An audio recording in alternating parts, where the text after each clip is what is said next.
Hey everyone, welcome back to the Stay on Your Bike podcast. This week's guest, you probably know him. He's a little bit more well known than some of the people in the mountain bike industry. Really excited to have him on, and I really appreciate his time because he's like probably the most busiest dude in the world. Um, don't really need to introduce him other than like he's an insane bike rider. Um, Probably puts Thanks, mate. more into the industry than anyone else. So welcome and thanks for coming on, Bernard Kerr. Hey, mate. Thanks for having me. Excited to chat to you. I mean, we talk anyway Yeah, normally and yeah, catch up now and again, have similar interests. So, yeah, yeah. stoked to be on, mate. Yeah, cool. Thanks very much. Well, There's so much I want to talk to you about because, and people, obviously you're not like it's not like you're a behind the scenes guy. You've got your really. Put it all online. Yeah, you've got all your successful YouTube channel, all your channels you do, your race team, everything you do yourself. But, there's so many things I'd like to ask you that, I would like to know, and I think a lot of other people would like All to know. right. So, probably you've covered a lot of this, but I'll just crack on and ask you some stuff. So, first of all, I mean, normally I'd start off with how you got into biking, how all that process went. But I think today we'll start off by talking about your new Kawasaki deal because I saw that. Uh, I've always been a massive Kawasaki fan from being a Me kid. too. I literally did. When I was like, I got a motorbike when I was like 4.5, and I used to just bomb around on this little Italojet. And then I probably when I was about 7 or 8, I realized what a motocross bike was. Had Sick. had a go on a motocross bike that a friend had, and then a kid in our village got a KX80 for Christmas. And I honestly, I used to dream that I had one, and I'd wake up in the morning and think, "Shit, I've got a KX80," and then realized I hadn't. I've been dreaming. I used to want one Mate, that that's the much. worst. Yeah. Oh, God. Um, Um, so yeah, it yeah. basically came about like obviously I used to have a deal with KTM and obviously they had some financial struggles, so that went away. And then, yeah, I've been an avid fan of motorbikes, motocross from the mountain bike world. And I feel like, at least in the mountain bike space, I ride okay, or I look okay Unreal. on Instagram. I'm not the best in real life, maybe, but I can whip a bike, I can hit a turn kind of good. I'm not very good at straights. That's probably my slowest bit. But yeah, so a shop down south, actually, I used to get some KLXs off and stuff. Just reached out and said, "Hey, we've been talking to guys at Cowie and they're looking for an ambassador. Would you be interested? Should we link you up?"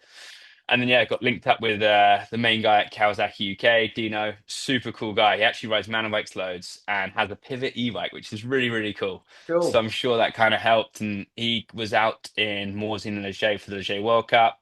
He swung by the pits. We kind of had a chat, and it just kind of went from there. And then they invited me to the hospitality at the last British Superbike race at Brands Hatch, which was a really cool day out, dude. I went when I was a kid, like so long ago to watch Superbikes, but hadn't been for ages. So me and my sister went together actually, and my friend Jordan. So we went to the day, watched that, hung out, had a meeting there, discussed some things, and kind of got a deal off the ground, which is pretty cool. So yeah, pretty hyped. I got a KX 254 stroke, KLX 114, like a pit bike, like Yeah, that a looks medium insane. sized pit bike, which is sick. And then a quad, dude. They've just released this new Brute Force 450 for 2026.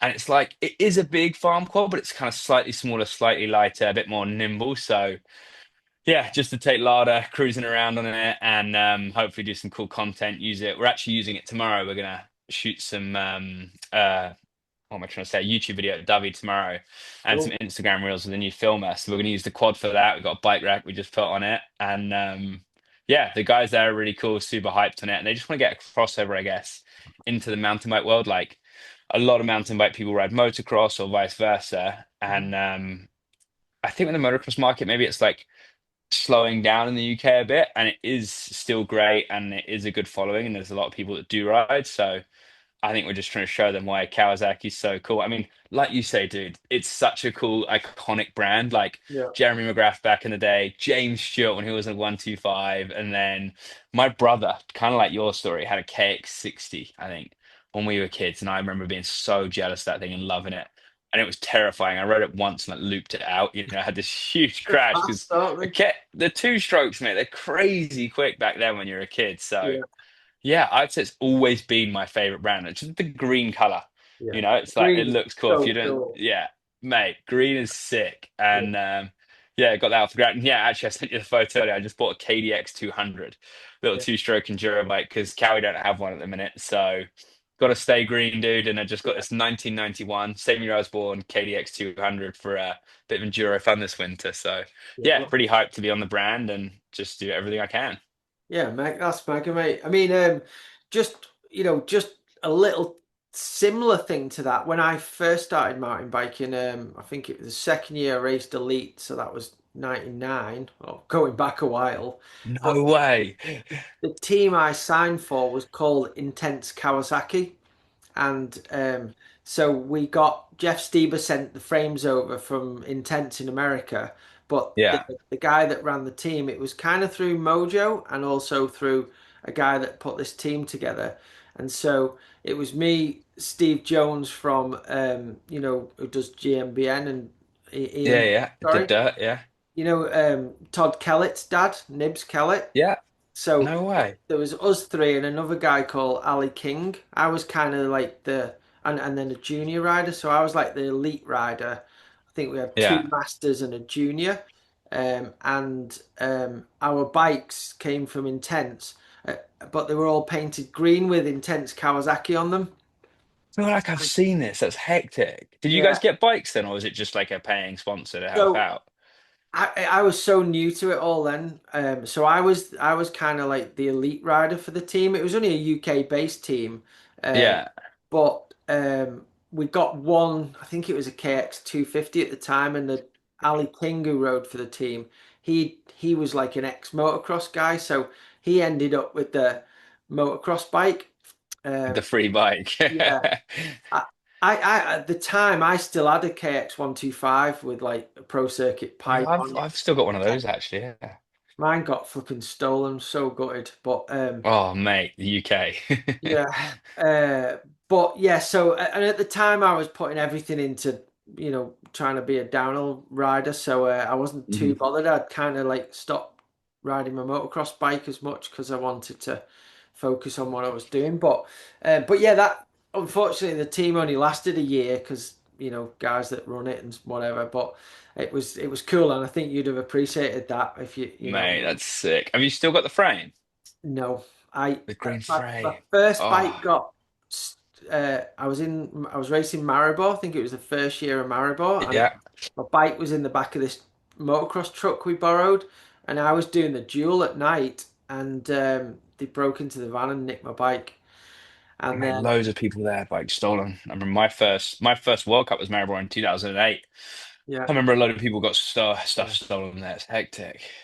Yeah, but no, I don't have. I wish I had. I know in Intense in America, because Jeff Stieber painted one for Jeff Emig, another Kawasaki green, No similar way. time, Sick. and that's still there on the wall and stuff. That's cool. That's pretty cool. I feel like I do remember they were like really bright green, like the Yeah, older Cowie plastics, like the KDXs. yeah, Yeah, yeah, yeah, really cool looking bikes. yeah. But oh, that's super cool, dude. And because Yeah, thank you, you. that'll be. I mean, I'll be interested in seeing all that on your YouTube. That'll be great. Um, Yeah, exactly. Creating content. I love creating content. Like it is good on mountain bikes, but motorbikes are easy. If you want to like hit a jump 20 times, you just lap it out, and yeah, do whips and stuff. yeah, So yeah, it's a really cool crossover. It's good training. It's fun, and hopefully with a cross brand, like I can get into their market more and Kawasaki share stuff.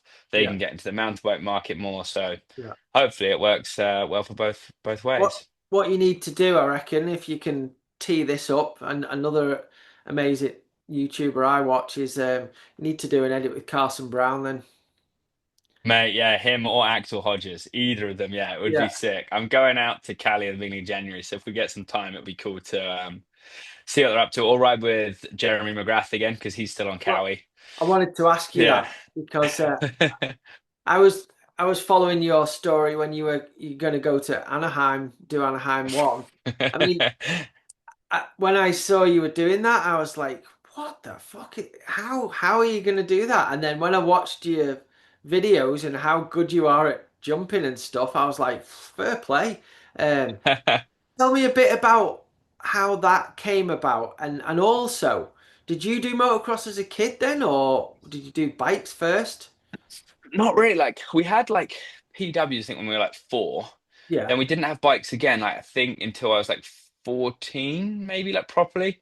I like rode a tiny bit between, not really. And then I got a pit bike. My mum helped me buy a pit bike, like a 400 pound Chinese one when I was like 14, yeah, 13, 14.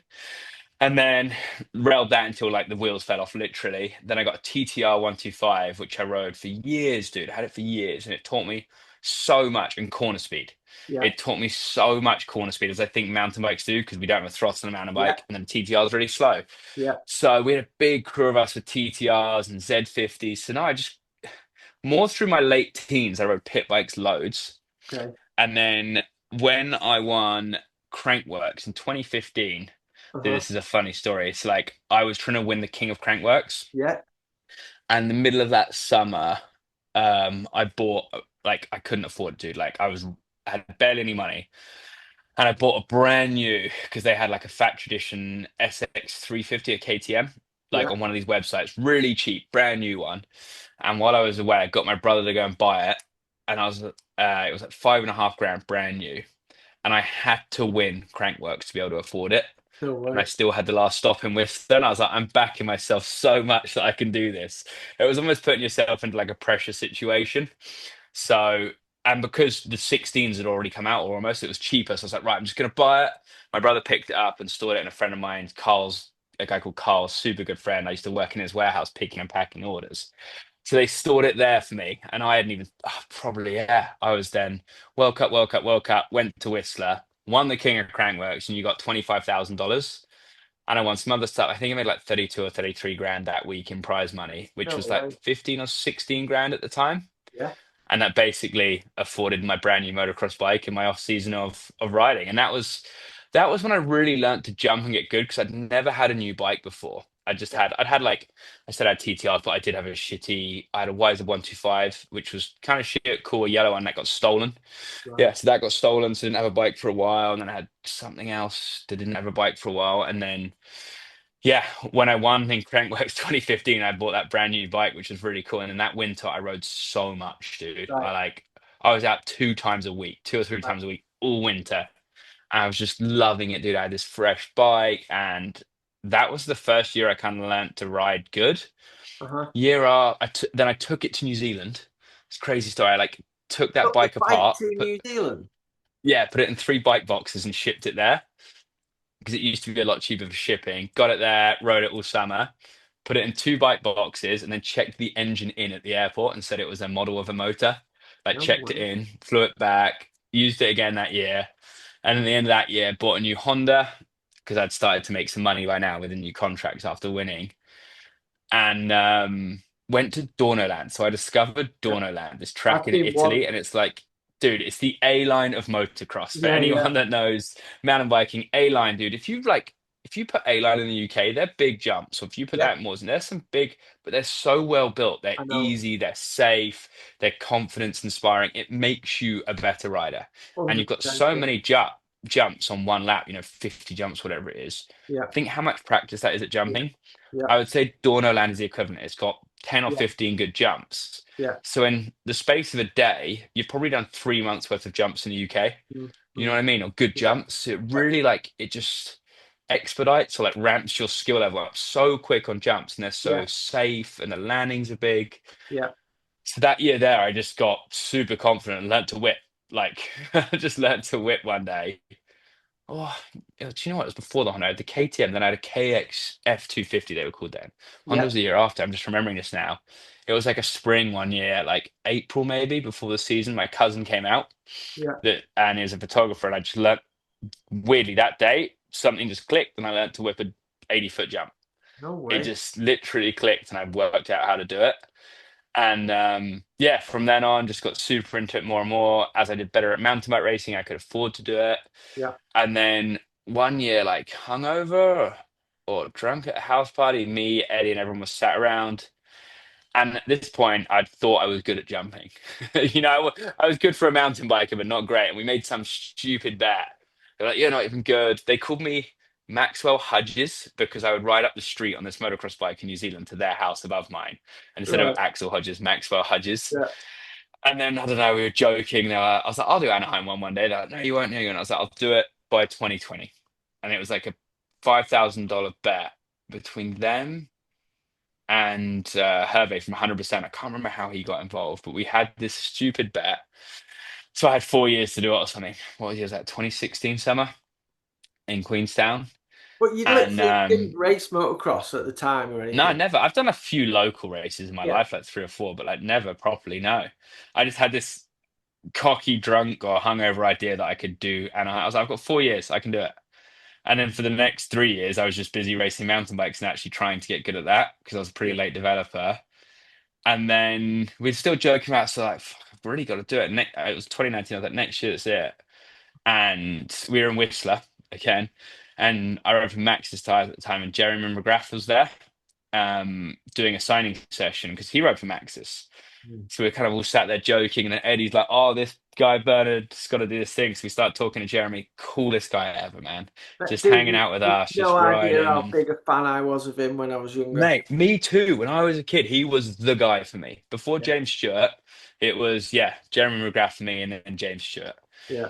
And it just became so normal. We sat there talking. He gave me his number, and then went back to the UK at the end of the season. Was like, right, we're going to try and do this. And then unfortunately, dude, everything went right. I crashed on my CL 500 at Fat Cats. Couldn't ride for a few weeks, and then we had like the wettest autumn on history. And like with wettest autumn in 25 years, we built a supercross track at Jordan Booker's. I paid for a digger rental for like 2 weeks. He built a track for me, and it just rained, dude, for 2 months. I think I rode was it 8 or 9 days in the UK before we left for America, and I wanted to be at like 25, 30. Yeah.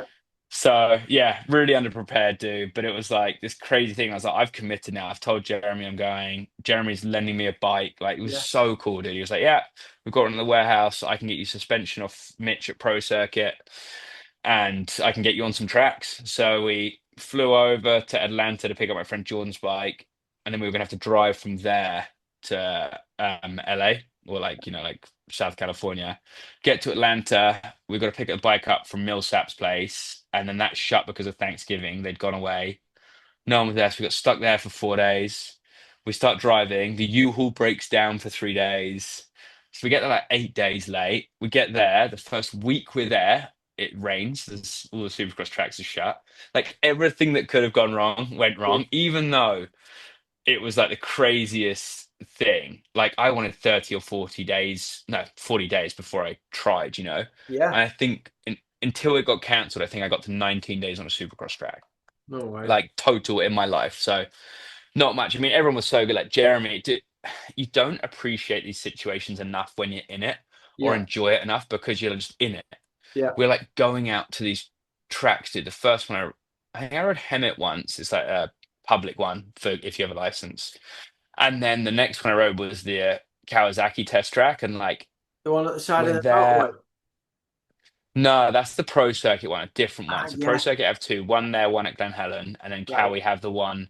It's called K3, where all of them are. It's like Cowie here, Yeah. Honda here, Yeah. Husky here, whatever. And the Yeah. first aero dude, so McGrath comes out. We meet him in this Prius. It was just like ridiculous. And I've got Villapoto stood there having a conversation with him.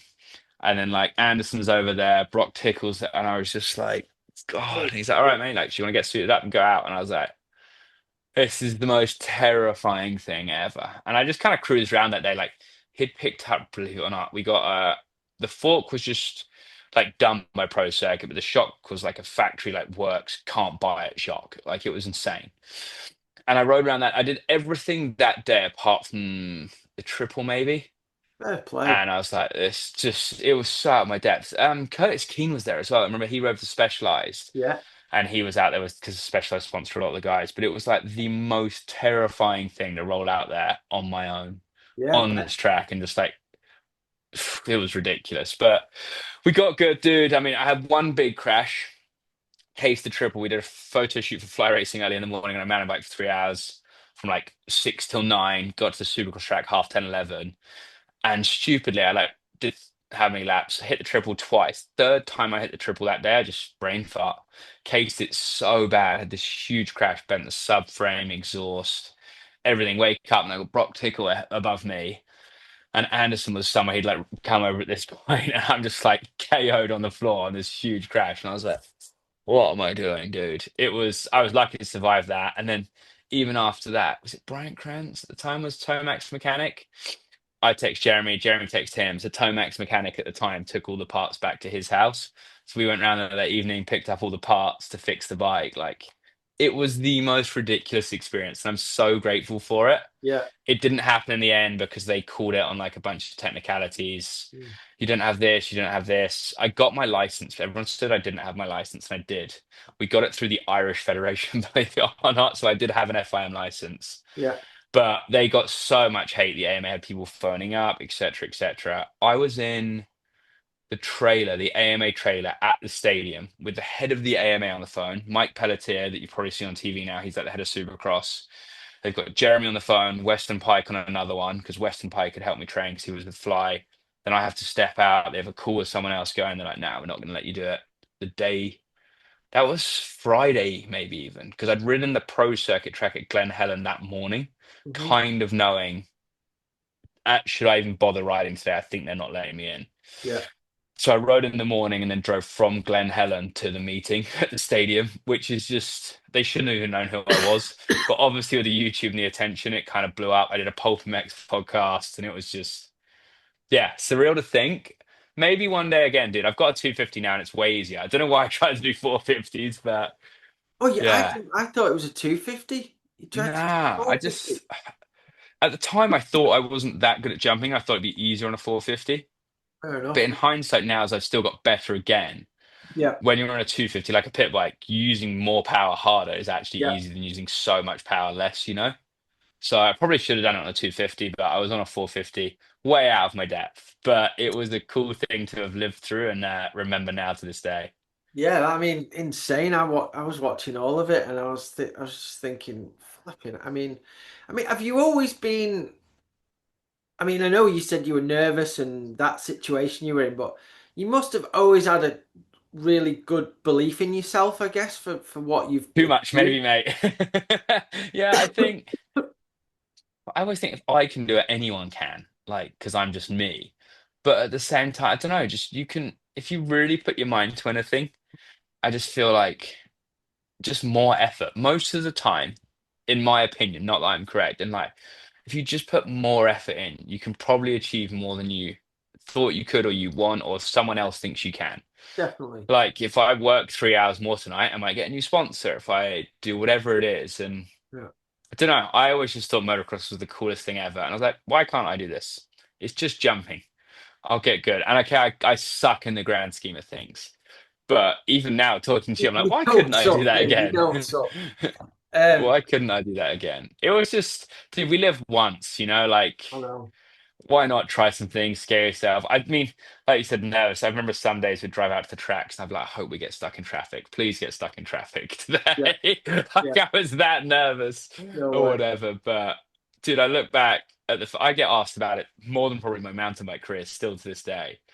And I show people that I've got one good video. I can send it to you if you want to chuck it on this of a Yeah. pass of the whoops at Glen Helen. Yeah. There's one good video where I hit the whoops pretty, I'm gonna say good for me, but they were like, dude, they were like so deep. They had like dug them out in the middle for trenches to let the rain run out. Like you literally could barely roll them.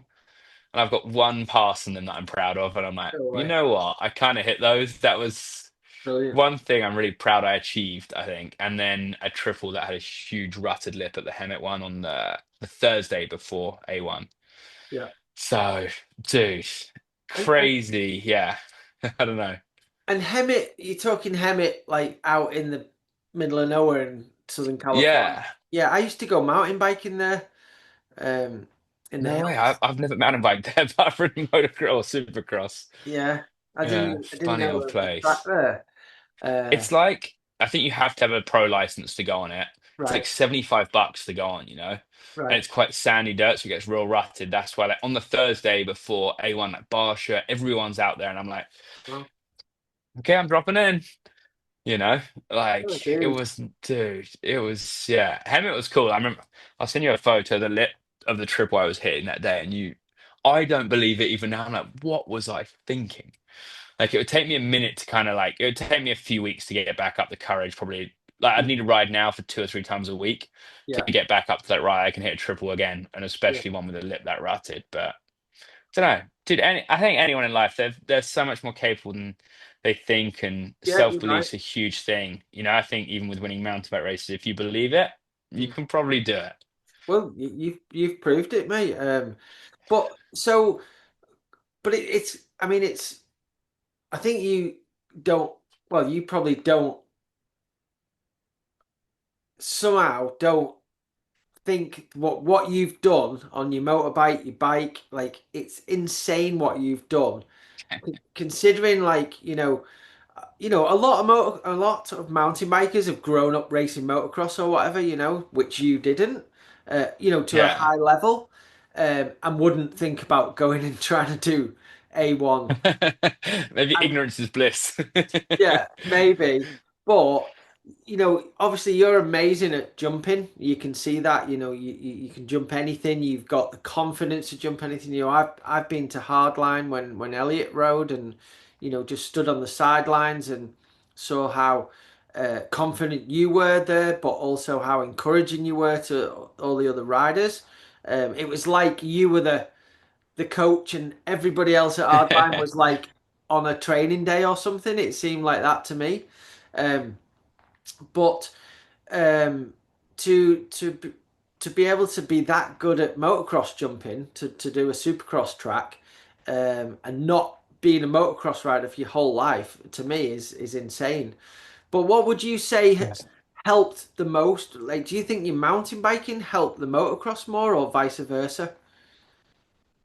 Hard one. I'd say it helped corner speed. Like, Yeah, definitely, even now, if we go to an outdoor track, like a normal motocross track, my corner speed, hard not to sound big-headed, I feel like my corner speed's really, really good because yeah, of mountain biking. yeah, I can keep my feet on for pretty long. I can 2 foot a lot of things. And that's from mountain biking. I remember one of Jeremy's comments, even at the track, was there was this rut into a on off on a table, and I could hit it 2 footed round the turn on off. And that was like the one thing I was good at was my corner speed.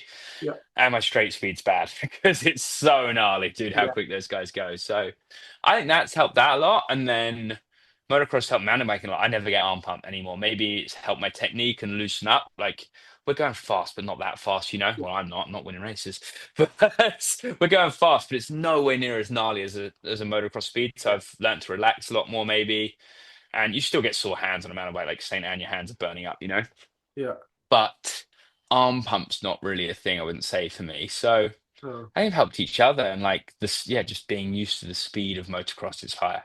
Yeah, I think so. I mean, at a much lower level, I raced BMX as a kid, then had quite a long period of time off biking, and then got a motocross bike, did a couple of seasons racing local, and then started downhilling. And I think the two things really helped me, be okay at it straight away.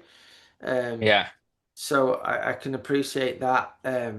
But and then, so say you went back in time now to being a kid and you had the opportunity to do motocross or to do mountain biking, which one would you choose? Dude, before that A1 thing, I'd have told you motocross every day of the week.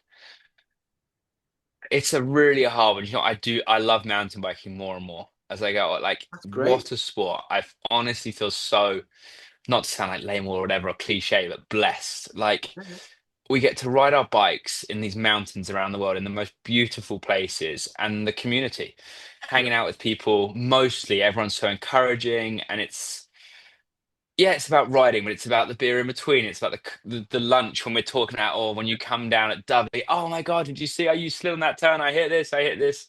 And then sitting in the Land Rover. It's such an inclusive sport, I feel. yeah, And motocross is great. I love, again, motocross is the same in between the motos when you sit at your van or on the chairs and you all talk about the session. But the grind, dude, they grind. Like we grind more now. I think it's got so serious and the level's so high in mountain biking. We do have to go out 3 days a week, rain or shine, and put laps in and time yourself. mhm, We do grind way more than we used to. But that SoCal grind, dude. Like when we would go to the track, obviously I didn't have mechanics. We'd drive an hour and a half there, get stuck in traffic, ride hot, right? And it's like quite desert, like you're in Yeah, quite, I'm not American, so maybe it's just because I'm not used to it, yeah, but it's savage, dude. What those guys do and just go out there and bang lap after lap after lap, drive home, train. Like, I don't know, maybe if I could just be Axel Hodges and like a free ride moto career or an influencer moto career, kind of like I'm doing with Cowie now yeah, is kind of the dream. Maybe that would be my dream. I would still want to do mountain biking as well, but honestly, maybe that would be my dream doing that because you don't have to drive out to these desert hot tracks and just grind laps, dude. yeah, It gave me a new level of respect for them massively. yeah. Not even just how good they are, just the grind, dude. They're just out there banging laps, come in, chill it, right, get back out there and go. It's savage, dude. And maybe you could say it was more savage for me because I wasn't very good, but then they're going twice the speed. So Mm. I always would have said I want to be a pro motocross rider, but I don't think so. After that experience, Yeah, yes, I enjoyed it, but it humbles you in the amount of effort they put in. We put a lot of effort in a different way, yeah. but their effort and just the grind, dude, and the amount of cities they have to go to, 17 races, Well, like that's we get a just for Supercross. Then they go and do outdoor. exactly. Oh, Yeah, dude, yeah, I don't, yeah. I think we're soft in downhill. We do 10 races. I do a couple hard lines, a few street races and crap, but like it's they not. are out there. Yes, they're earning millions of dollars. Yeah, They're getting paid a lot more, yeah, but it's a serious sacrifice on a normal life. Yes, you're living a really cool life, but those guys, they're animals in a different way to us. Just the amount of travel, the amount of weekends they race. mm, Yeah, I think I would still take mountain biking now. If it was purely racing, I would take mountain biking. If it was like an influence something, I'd take yeah. moto with mountain biking, maybe. I don't know. Fair enough. That's Because, what you yeah, dude. could be Yeah, I've doing. Yeah. changed. Yeah. When I was 25, I'd have said motocross. Wish I was a pro, wish I was a pro. Everyone probably would have back then. And Right. now I'm like, you know what? Mountain biking, we get to go to, even if you don't like the tracks, Leogang, what a place. We get to go to Mont Saint Anne. We've been to Snowshoe in West Virginia. We go to South Korea next year. Like we do see some cool Yeah, spots, yeah, yeah, Tasmania for hardline, even the Wales one. Like yeah. it's incredible, like outdoor spots that we get to visit to ride a bicycle down. Like pretty, pretty lucky, and pretty cool places we get to go. No, for sure, for sure.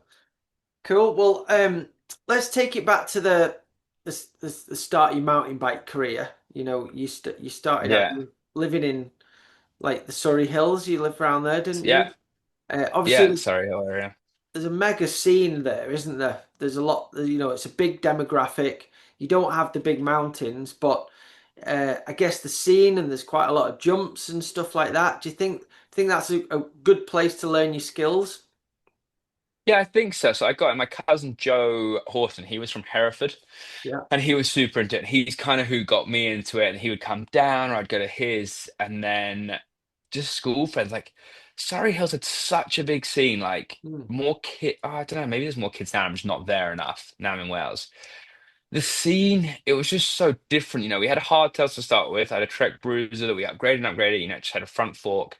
Yeah. And then I got an orange, and I got a Kona that got stolen. My Trek got stolen. I got another Kona, and then my first downhill bike was an orange. But even with all of these bikes, you didn't pedal them up a hill, right? You would pedal to get somewhere, maybe, but not really up the hills.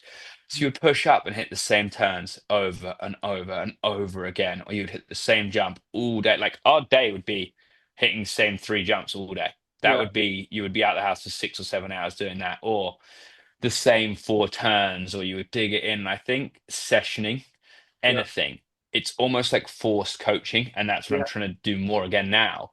Yeah. Um, that helped, I think, so many of the UK riders. Like with Brendan coming from there, I only met him probably when I was like 15, no, 14, 15, 16. I started to ride with him a bit. Mm. But I think all of him, Ollie Wilkins, Sam Reynolds, we just dirt jumping was a huge scene down there. I Yeah. know that's kind of dying out a bit now with like land permission and usage and people being scared of getting sued and just Yeah. social media, I think, has killed the dirt jumping scene or whatever in some bad ways. Yeah. But whether it was jumps or turns, we were just hitting the same thing over and over and over. And I think there's something to be said for that. and Yeah. just the practice. It's like forced. Yeah, like it's like a drill, it's like Yeah. Yeah. drills. That's how I'd say it. Like football, if you're a football person, you're not just playing the whole time, you're doing drills.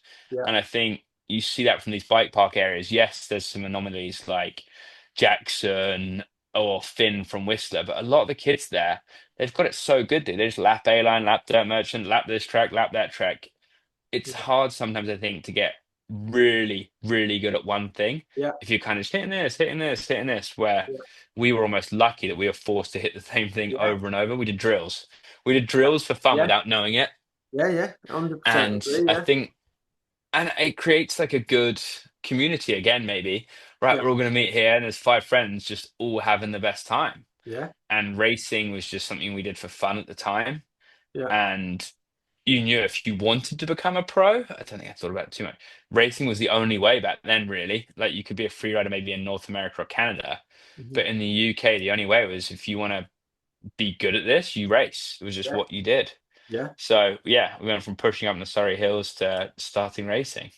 And so, how did you first hear about racing? I mean, was that did you used to like sort of, because there wasn't the same social media back then. Did you read the magazines and stuff like that and Magazine suit, MBUK. videos? MBUK would have the races in, Yeah. and we didn't really know anything about it. My cousin Joe, so his dad knew they had a thing there called Bikes and Berms that had this race series, that tiny little hill.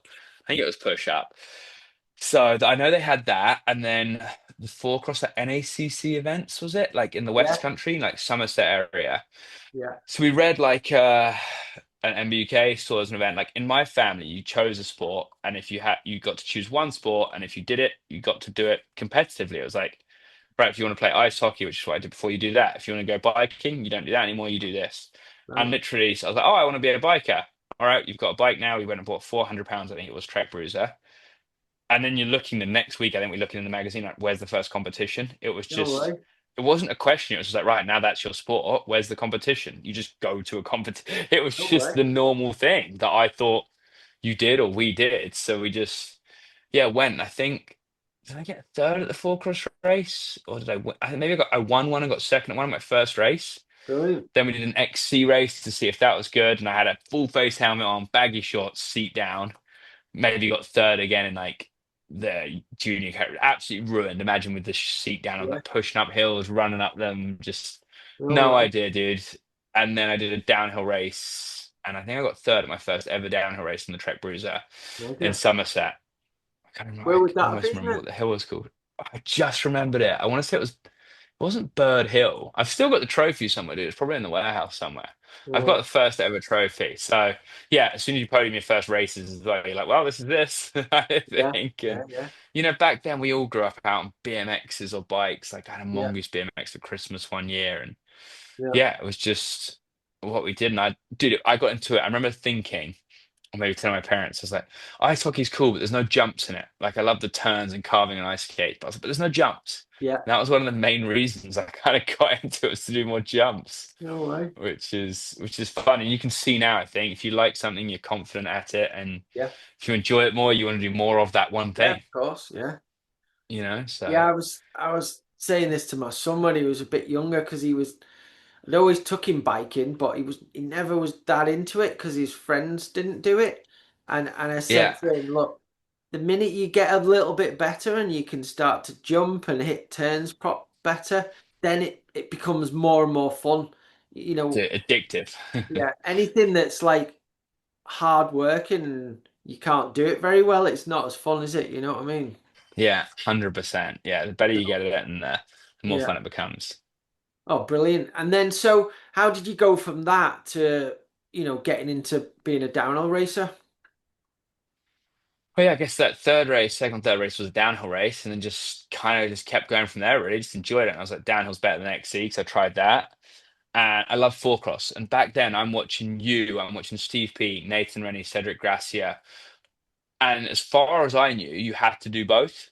So I just did four cross and downhill. It wasn't even like you just want to do Yeah, both. I just And did you it do because it was both. You there. just did it. You Yeah, didn't even question it. You just did it because it was there. yeah, Did it my whole first 2 years of World Cups, I did both. yeah, Four cross and downhill. Every weekend I was there. I was yeah, like, why wouldn't you? I remember deciding once that I wasn't going to do the four cross, and it was the weirdest feeling. Yeah, been yeah, like, I'm missing out, or I have screwed up here by not doing this race. It yeah, was super tough, like emotion and feeling. But yeah. yeah, I guess I was better at four cross. Maybe it was easier. I don't. I got DQ'd to eight, so I've had an eighth place in a four cross World Cup at Brilliant. Mont That's Saint good. Anne. Yeah, So I've been in the small final, yeah, yeah, at yeah. Mont Saint Anne, Mega. which was really cool. Yeah, And yeah, I don't know, just yeah. So I didn't really choose downhill. I honestly, at one point, was going to stop downhill and just focus on four cross yeah. because I was better at Some that. I'd had people a did, top didn't they? 10, Yeah. yeah, Lopes and people. So yeah, I remember thinking that's what I was going to do. I feel like it was my uncle maybe was like, you kind of need to make a decision here, which one you're gonna be good at. Like my dad had left at this point, so my mum was doing everything she could. I owe everything to my mum. But, And oh, I good. remember him saying we're at South Good job, Africa. Mrs. Kerr. Yeah, Horton. She'll kill you for saying Sorry, any other name. Miss God, Mrs. Maiden Horton. name. Good job. Yeah, great job by her. Amazing job. Yeah, I think we're at South Africa. Might have been the one where I didn't do the four cross. He was like, I think you should concentrate on one or the other. You're good at both, but which one do you want to choose? And I remember, was it there or somewhere? But yeah, just kind of started the downhill more. I Yeah. rode for Norco before Pivot, and I think I was still doing both then even. I Right. think it, or maybe Fionn. Fionn took me under her wing and helped me a lot when I went on Norco. Maybe she said I should do one or the other.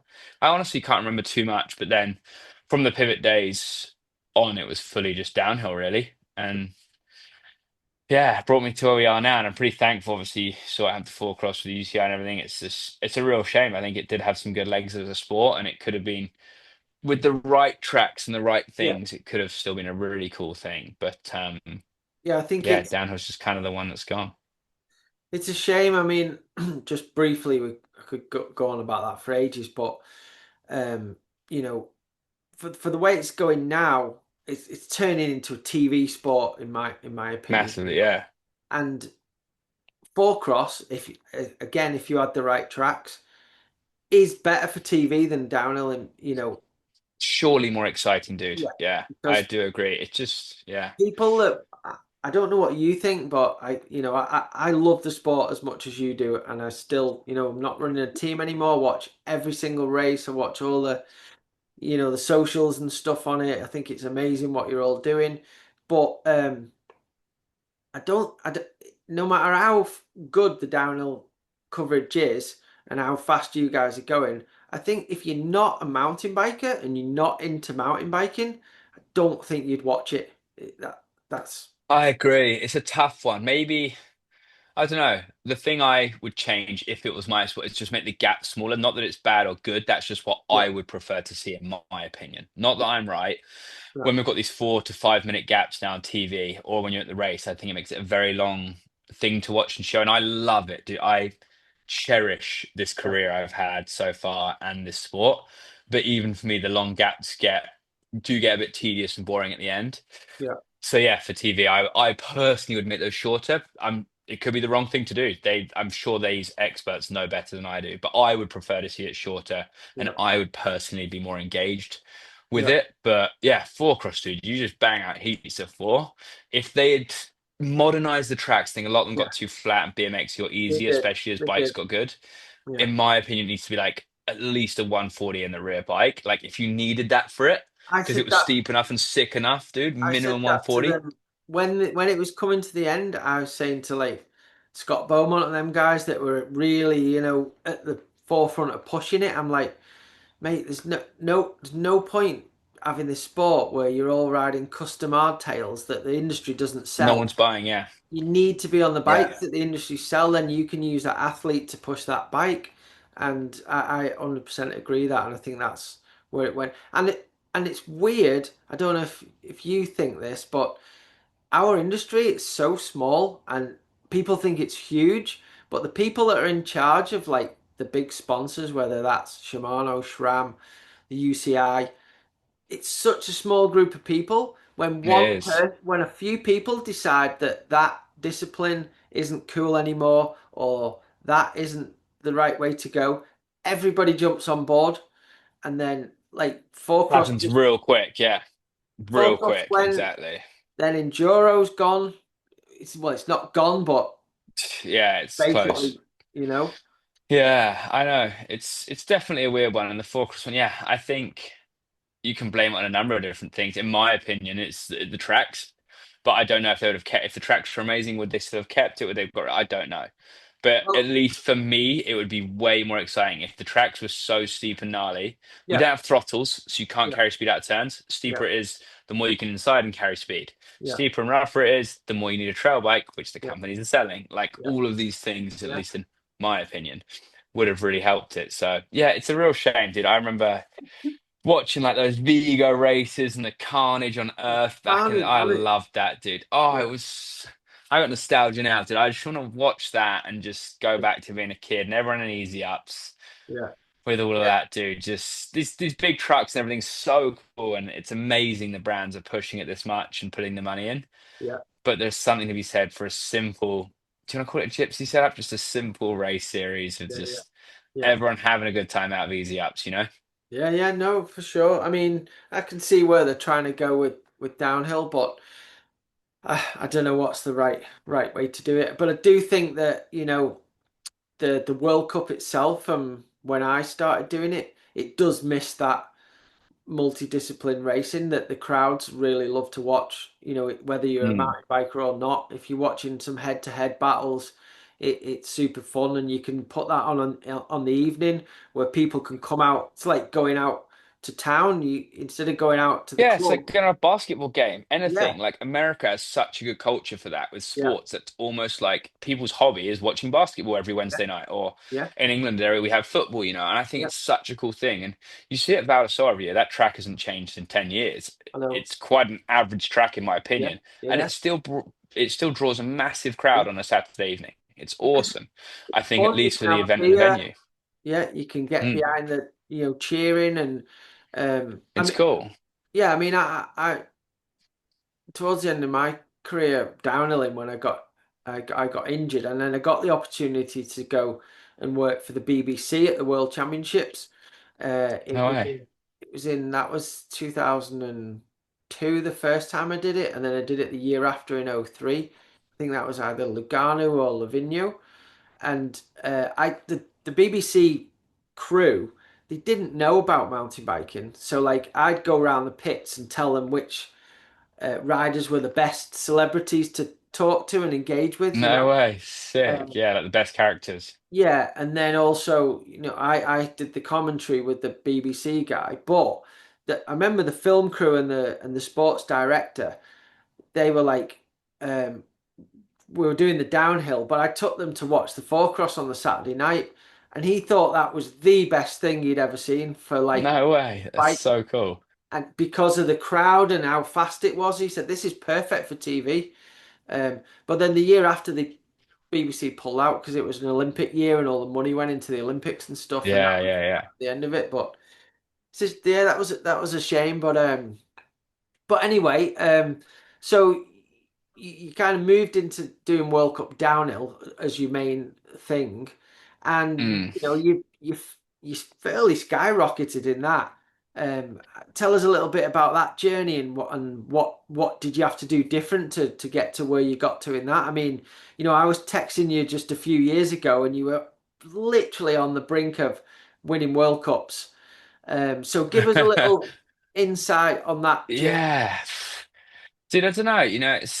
It's a weird one. I came out and I think I was a naturally talented rider, which I think in any Cool. sport or Yeah. anything can hinder you almost. You believe you're like, why do I need to train? I got the talent. And I think back then people didn't train as much. They either didn't or I just didn't know about it or didn't think. So Certain I was people doing did. what certain people did. I thought I was doing what was training. It was nothing, dude. I was just riding dirt jumps, turning up to World Cups. I would barely ride a downhill bike in between. I'd get 25th, 35th, 20th, and then I'd get a ninth. I'd be like, oh, see, I don't need to train. I'm sick at this. I'm well. Each season I'd get one top 10 probably. Was that on a particular style of track or was it just random? Harder or wetter? Yes. Actually, when I was a junior, I qualified at my first World Cup in 66, and my Yeah. second World Cup I ever qualified at. I qualified 13th at Maribor. I had Okay. plate 165 on, and I was in a GV jersey because I didn't have enough points. And then it was wet and it was drying. I was like, do I stay on spikes? Do I put dries on? I had no idea. Bless my mum. Again, amazing. But she didn't go that year. I was 18, so I was driving myself with a couple Aussie friends. and I had spikes, like cut spikes, or used high rollers, like Yeah. really worn high rollers, like super worn. We were doing what we could. And I remember just thinking, we're at the house before race runs, do I change? Do I not? Do I change? And I changed the high rollers because I just thought I should have. I definitely shouldn't have in hindsight. Crashed and got 33rd, 34th, which still wasn't bad, Yeah. But all of this maybe went to my head. I was like, I don't really need to do this. So for years, I was I don't know. I was like on pivot now. We had like average wheels, like one season I got three flat tires and snapped the chain in qualifying. So Mm. four races in one season. It Brilliant. didn't matter how hard I trained. Yeah. But you do make your own luck. You can get better parts or you can set it up better. But we didn't know anything, dude. I had someone that would help build my bike, kind of. But then when I went to the race, I would try and ask, or I was too shy to ask. I can't remember. Mm. I was probably running 35 psi on my tires. Like I had no idea, even when I was 20. I was just living this, what I thought was the coolest life, dude. I was traveling around in a van with my friends in a caravan, racing for these races. And it was just, yeah, I wanted to be good, but I hadn't really thought I want to be pro. I was just doing it because it Yeah. was cool Yeah. or Yeah. because I enjoyed it.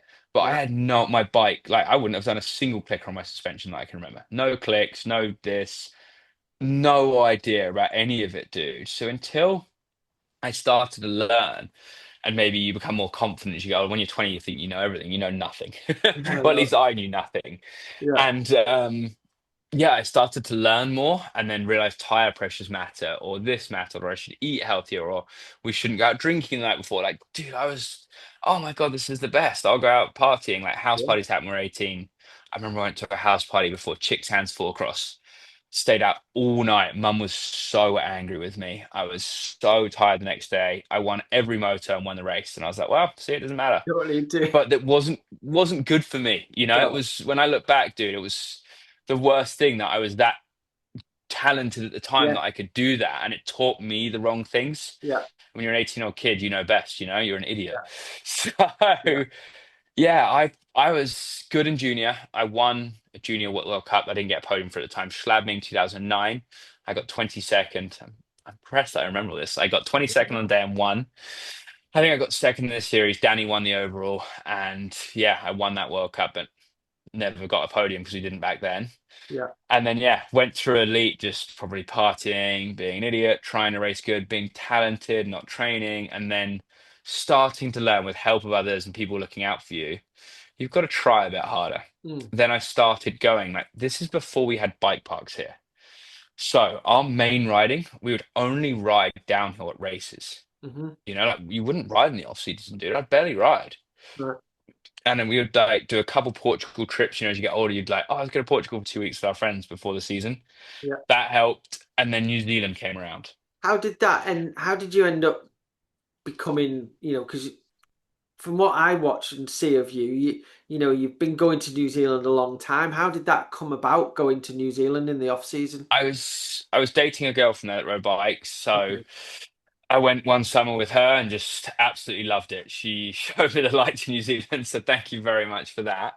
And that took me to the next level in my career, 100%, because Yeah. it was before W existed or any of that. Yeah. So all of a sudden, I've just done 3 years riding in a Yeah. 3 month block in New Zealand. Yeah.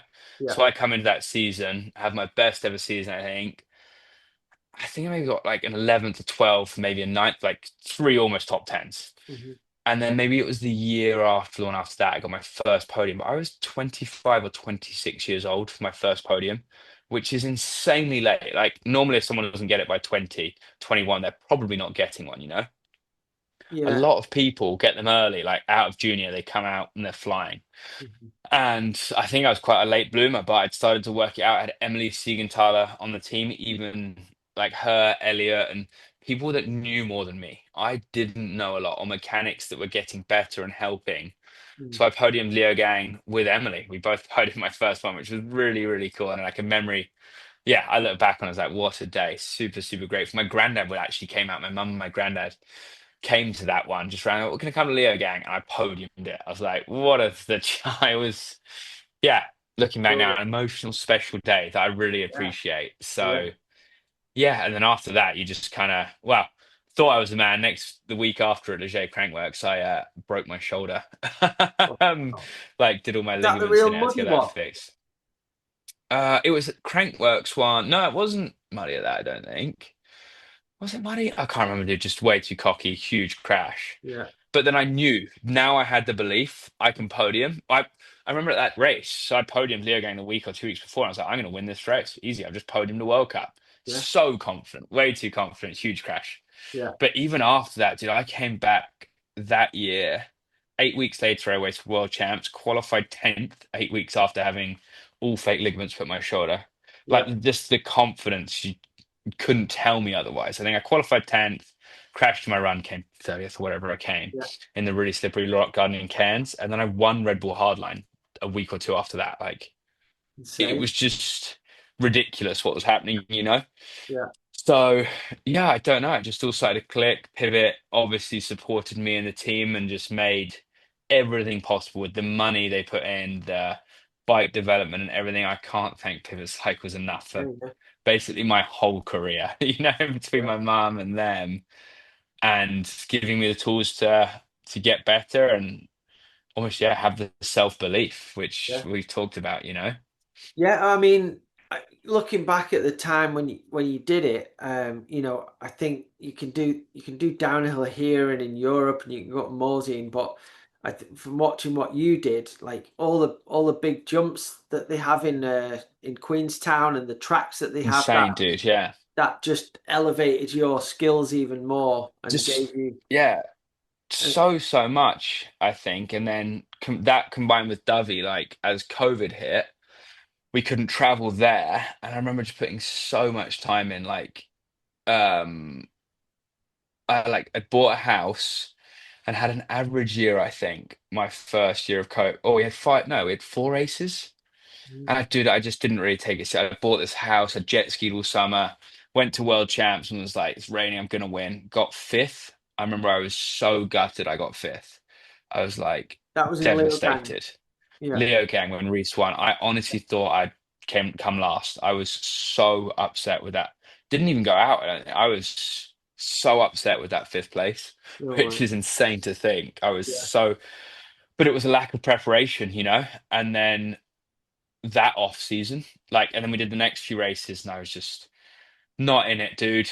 I was, yeah, just being an idiot, being young, immature. COVID hit. I got this house. I'm making money. hmm I was really immature, dude. It had gone to my head 100% a bit, the right. money, because I'd started to make, that was the first year I made really good money. Yeah, I think no, the year before and that year. So I'd made really good money for 2 years now and bought a house and just an idiot. But then that off season, I was like, right, you need to.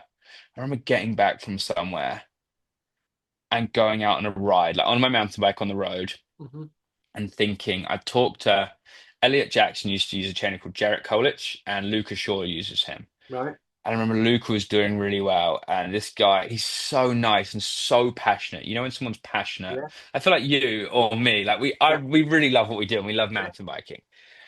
He was so passionate. I was riding up this hill with headphones, and like 2 weeks after the season, gone for like a bit of a ride just to spin and do like stay fit-ish. yeah, And I remember thinking, I'm gonna contact him, dude. I'm getting on. I've got to make a go at this. Like, what have I got to lose? yeah. I was like, let's just go as hard as I can this off season hmm and do See what I how we can do. go. Yeah, Continental would approach for a tire deal. Yeah, I decided I was like, I'm going to train with him. Let's see if we can do this. And I just, I dedicated my life to it. And I'd stop drinking the week. I'd still have a beer on the weekend, stop yeah, drinking the weeks, and dude, shows you even now, like I'm about to enter this phase again next week. It was supposed to be this week, but I'm still everywhere with emails and yeah, super sick last week just getting there. But I remember that was end of 21. yeah, Yeah, so 2020 was COVID year. So 2021, I think I had maybe an average season again. yeah, I can't really remember, dude. And then maybe it'd been a couple of seasons since I had a podium or something. I was like, what am I doing with my life, dude? I need to pull something out here.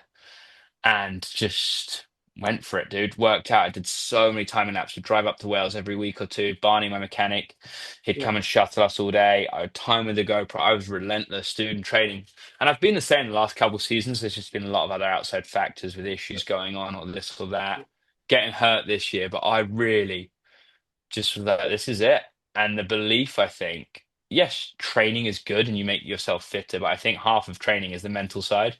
If That you you believe you've put in the work, you mm, turn up more ready. confident. You Yeah, can't, yeah, you turn up ready. That's a better yeah, way to, you turn up ready. You know how it is. yeah. And that year, I think, I can't remember how I started off. I remember getting 14th at Andorra Hmm.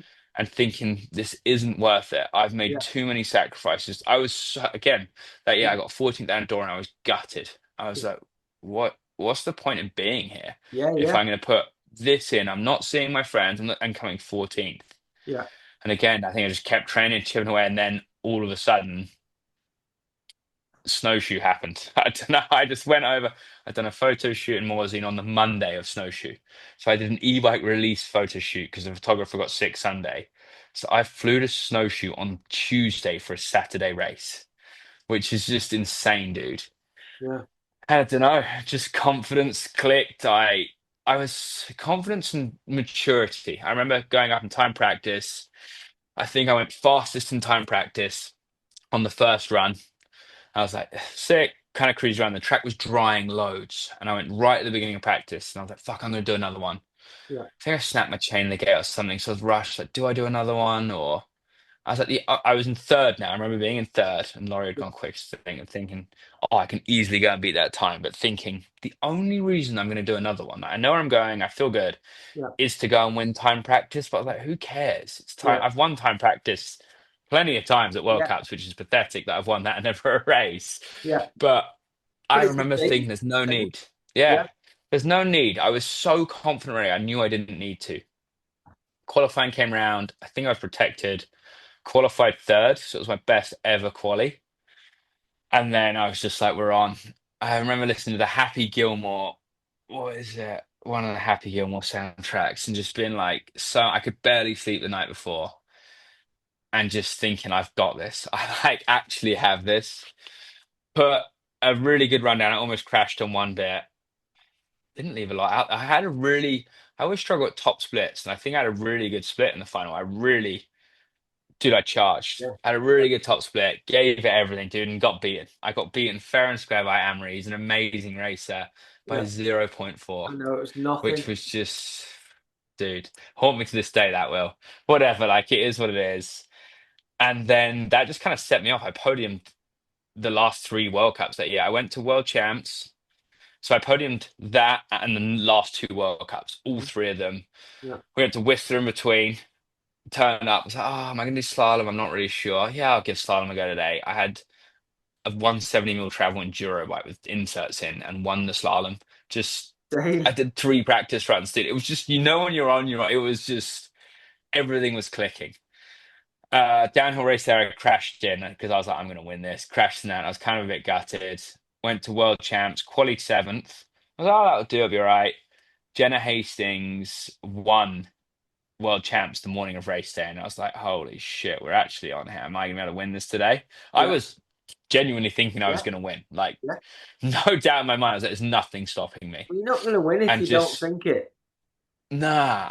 But I was like, when she won, I was like, fuck, she's won. Like, what are the chances of both of us winning? That was the only thing that worried me. Yeah, Like, so happy that she had won on our team.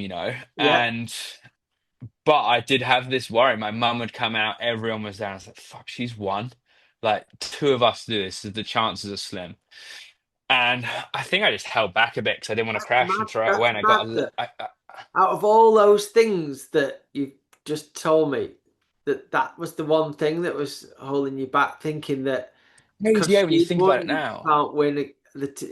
I can see where you're coming Two from, of but us can't win. This superstition, is that what it is?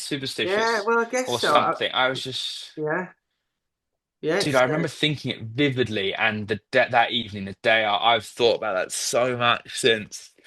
But just if I could have changed my mindset, because I just went in and rode safe, dude. I rode safe and came 11th. And again, it felt like I was last place. 11th at World Champs isn't that bad in the no, I know, grand but scheme of things. I, But it was, yeah, I I was know, devastated.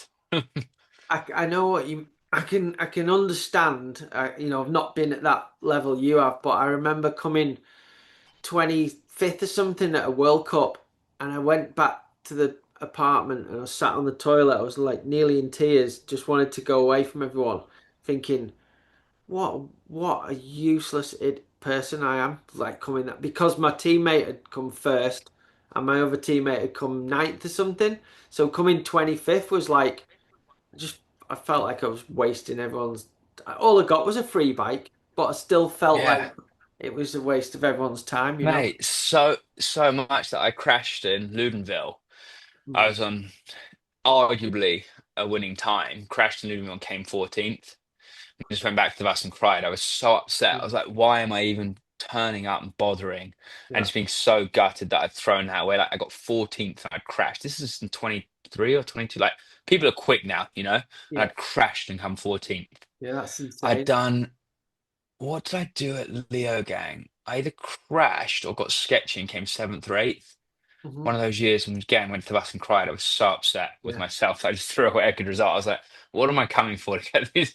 I was just like, oh. But then yeah, end of 22, podium snowshoe, podium Mont Saint Anne, and then Val de Sol. Just to even give viewers a rundown on that. yeah, Was on a really good run in qualifying, crashed, huge crash over the bars, and came 20th in qualifying. mad, And I isn't was it? like, fuck me, I'm like huge over the bars, came 20th. It's like the pace then, you're like, Yeah, if I'm about yeah, to get 20th with that, like, yeah, when I got 20th. I was like, we're on tomorrow. So I put a hell of a run down and I came through 7.7 or 7.4 seconds into the hot seat yeah, when I'd qualified 20th. So it's not like last place even. yeah. I was like, well, we're on. And I was seventh in the overall. I'm actually staring at the jersey, right? I can see the jersey in front of me, the number seven on the back. I was seventh in the overall because I podiumed what was it, Snowshoe and St. Anne. Yeah, Came down, I got fifth that day, and it put me to fifth in the overall. So I yeah, got fifth in the overall, dude. And that from the same time that year before, thinking, right, I need to put a go at this. yeah. To making Insane. it happen was, dude, Yeah. fifth in the overall. It was Unbelievable. crazy. Really, yeah. It was crazy. I've told some people this story. I think it might be in another podcast. I drove to Valsol on my own for some reason in the van. And there's a gas station in Italy just after you go through the border from Mont Blanc, like one of these big ones, Yeah, sells all these pot plants. Do you know it? It's got all yeah. these huge plants outside, wine and pasta inside. And I bought two Magnum bottles of champagne. I was like, I'm going to back myself this week. Oh, lad. So I bought two 3 litre bottles of champagne, or 3 litres or one, or whatever they were. I bought these two big ones and hid them in the van all week. Didn't tell anyone. And I was like, I'm backing myself this week. I'm going to buy them on the way to the race. Yeah, And I made it happen. I think it's like we've talked about again on this self-belief. I was like, if I believe I can do this, I'm going to buy them now and I'll do it. And I did. unreal. That was my goal that week. I got lucky because Laurie crashed because it got a bit wetter towards the end. Oh no, it was wet for all of us. I had a wet one too. Yeah, Um, but yeah, so I bumped from seventh to fifth in the overall, dude, and it was yeah, yeah. just that So was good. the start of it. The next year I didn't do as good. I got three podiums the next year and got sixth in the overall, and I thought that was and we changed to a new bike. Yeah, So that I was was going scary. to We ask you changed to the about the new prototype. bike. Yeah, Yeah. we changed to that next year. So that was a really hard learning curve. Plus, And I remember being what I so wanted to scared on ask, that. because Go on. when you got fifth in the overall, you were one of the few riders riding a full 29 a downhill bike, Yeah. and then your new bike became a mullet and totally new bike because everyone else is on a mullet. Ha- Do you think it's that? Do you think you have to have the same wheel size as everyone else? I mean, I notice Yeah, Ocean it's weird still when you rides say that full now. 29. Yeah, I don't know, like I always buzzed my bum a lot on full 29. So I did love going to the mullet. Looking at it now, maybe we are going back to 29. I don't know, dude. Honestly, the bigger thing was the amount of time in the off season. Pivot, we actually had two bikes, two different bikes to test and choose one that they were going to produce. I think you told me that. I remember now. There was Yeah, a 4 bar and a 6 bar. yeah, And we spent, I think I did like 120 laps in New Zealand in the off season. And then I get back over here and for the first national, Pivot wanted to kind of still hide it. There's only one leaked photo, I think. So I had to go and race the old bike again after putting 120 laps in on on the this new bike. yeah, So I like 2 weeks before the first national, I'm riding, no, a month, I'm riding this other bike again, yeah, getting ready for the first. I go to Fox testing in Portugal. I had to take both bikes, the old and yeah, new, and get both set up because we yeah, weren't sure if I was going to be able to ride it. yeah, Then did the national and had to ride the old bike, and then a week before the first World Cup. I got the green light to ride the new one. So I had to go back onto it. And Yeah. we had the shock so wrong, dude. Right. We had a coil with like 375 or 400. And I'm on a 550 now if I'm using a Wow. coil. It was way too soft. We just didn't know. I remember I qualified ninth at the first World Cup that year at Lenzerheide. Yeah. The owner was there. It was really, I remember being so like, can I do it again? I think I struggled with self-belief that year. I was like, I got fifth, but like, fuck, who knows this year? I've done a national. I got top 10 there. Did shit at the national Yeah. because I've been riding the new bike loads. And then Yeah. the day of the national, I rode the old bike. Like I hadn't ridden it at all, maybe. Yeah. So I go to Lens, I quali ninth. I think I came 11th or 12th. And then like, Still good. I Still remember really qualifying good. ninth. I remember qualifying ninth and thinking, thank God. Like, Yeah. honestly, a huge relief. Yeah. And then the race didn't do that good. I was like, fuck, it's all right. But and then struggling a bit, maybe with confidence, I don't know. And then I did. I ticked off Andorra. I got very lucky with the rain there. I put a solid run in. It probably would have been a 10th place run. And I got fifth because it rained for Loic and everyone at the end. I did get very lucky. Yeah. Like I would never have got a fifth without the rain. I would have probably been 10th. Yeah. But it doesn't matter in your head, dude. You've just Yeah. got fifth. You're like, we're on. Yeah. And then again, I podiumed snowshoe that year. I got fourth. And like, no, snowshoe I got fifth. St. Anna I got fourth. Yeah. I was back, got sixth in the overall, dude. Yeah. So that was 23. Don't know what happened in 24, but yeah, I can't even remember now. Yeah. Either way, yeah, we are. It was just a huge. Don't know. You're always learning, aren't you? You're always learning. But but on top of those amazing results, I mean, you're fifth and you're sixth in the World Cup overall, so you're right there on the brink of winning. But behind the scenes, you're doing so much more, like running, managing your team, doing insane amount of Lara! YouTube videos, taking Lada on 300 walks a day. Like, Yeah, I know. Shit. how the hell do you fit it all in and focus on your racing when you've got all that, or does that help? Yeah, I don't know. I think distraction definitely helps me. And I have a team manager during the race season. So someone's doing the emails, helping with, they go and get the numbers now. I don't do that. I was still doing that until 2021 or whatever year it was. So yes, I've done all the ACOM for next year already. It's done. I've already done that. So that's kind of done. Yeah. And I'm trying to look at, I have an assistant now, like what do I call her, an admin assistant, Lauren that used to work for Crankwork. She's amazing. So she helps with some stuff. But I don't know, if I could focus more on racing, I think it would help. And I'm trying to invest even more into that next year to be like, dude, I'm 35 next year. Like, I haven't got long left at this. These kids, Jackson stuff, they're incredible, dude. I got nothing but admiration and respect for him, the Aaron twins, Asa. They're all great, amazing athletes. Mhm. So, don't know. I definitely sacrifice a lot of my personal life probably to work. Like it's, what is it called, a six here now? I'll be here for another couple of hours, maybe poor dog, working this evening. And then you've But got I'm me almost there, bugging you. dude. Yeah, no, it's fun. I really enjoy this, dude. I appreciate being able to enjoy it. But yeah, I don't know.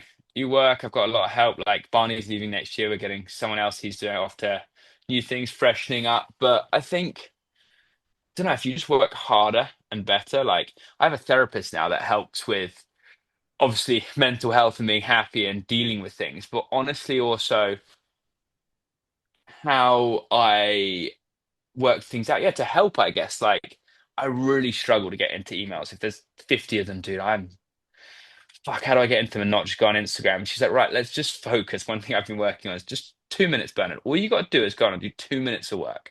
If you can do that, then go on Instagram, come back, and do 2 minutes more. And often I'll do 2 minutes, I'll get to five, I'll get to eight, I'll get to 12. Before I've known it, it's been half an hour.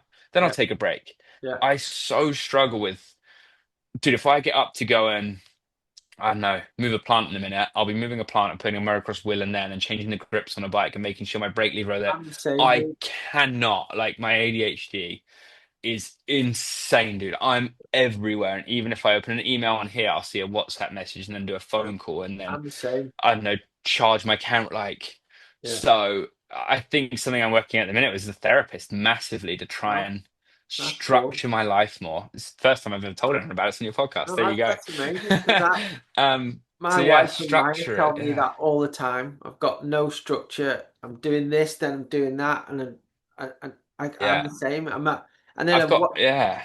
I'm in bed what I can't sleep because I'm thinking about all the different I things. can't. That's what I'm trying to help with. Yeah, I can never sleep. I can't get sleep, or I wake up at 5 and I'm worrying. So I've got a whiteboard over there with a list of jobs on. I try and cross them Awesome. out, Yeah, which I used to be good with paper lists, but I've got a whiteboard now. I'm really trying the right 2 minutes, Bernard. Just get 2 minutes in. See that's if you can keep brilliant. going. Just start your emails for 2 minutes. Yeah, Lauren taught me, how crazy is something I never knew it. I'm bad at text. Well, I didn't know you could click just see unread emails on Outlook until last year.